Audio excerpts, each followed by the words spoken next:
pagpunta ko dito, parang feeling ko ako yung pinakamahinang babae. Pero ngayon, nasasabi ko na uuwi ako na ako ang pinakamalakas para sa sarili ko. And then, siguro yung mga naranasan kong trials dito, kaya siguro ako naging malakas at naging masaya. Maraming ups and down, pero lagi ko lang sinasabi na Diyos na bahala sa akin. Kasi lahat ng ginagawa ko naman ay ina-offer ko sa Kanya, ito ba para sa akin? Really mo alam mo kung sino ka, ano yung totoo. So, naging masaya ako dito sa aking district, at may mga tip akong share kung bakit naging masaya yung pagstay ko dito. Una, lagi kong sinasabi kahit kanino na ang boss ko yung mga estudyante ko. Kasi kailangan yung connection mo sa bata nandoon. Kasi kung hindi mo mamahalin yung trabaho mo at yung mga estudyante mo, magiging miserable ang buhay mo. So everyday, looking forward ako na napapasok ako, makikita ko yung mga estudyante ko. Iba man silang lahi, hindi ko man sila kalahi, pero pakiramdam ko mga anak ko sila. So yung pagka-miss ko sa mga anak ko, binubuhos ko sa mga estudyante ko. Kaya siguro ganon. And then, nararamdaman ng mga bata, pag alam nilang mahal mo sila, kahit hindi ka kumikibo, kahit hindi mo sinasabi, alam nila. May one time na hindi ako kumikibo kasi ayaw nilang sumunod. Very disrespectful sila sa kanilang regular ed teachers.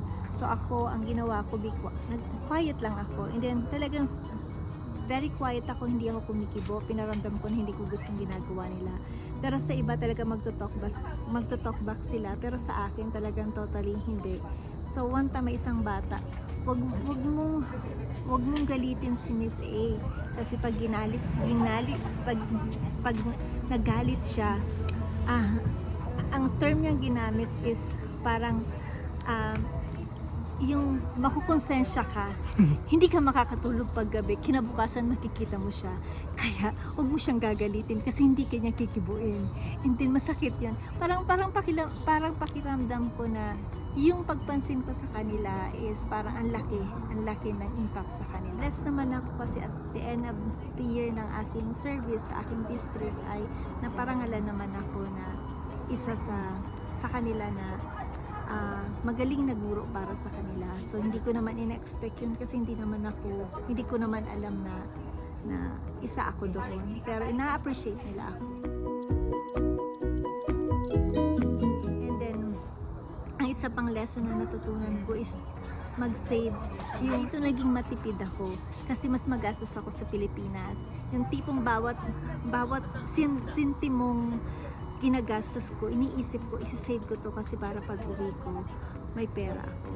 And then, alam ko naman na pag-uwi ko, kahit konti lang, may naipon ako. Yun lang, maging matipid, isipin mabuti. Kasi dito, madaming cars, maraming offers sa'yo.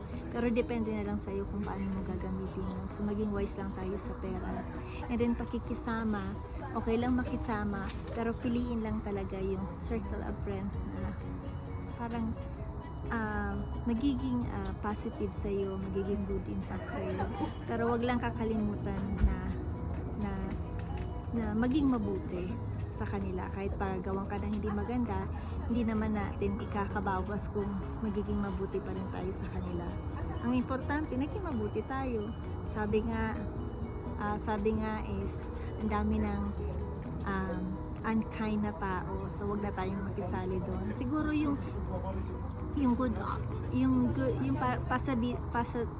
positive, pagiging positive mo na tao, nagiging malaking impact din yun sa mga kasama mo at parang feeling nila gumagaan. So yun lang, lagi ka lang maging positive sa sarili mo. Tingnan mo na lang lagi na kapag ako kasi pag binibigyan ako ng problema, sabi ko, siguro ito yung hiningi ko kasi humingi ako ng wisdom. Kaya siguro problema yung binigay sa akin.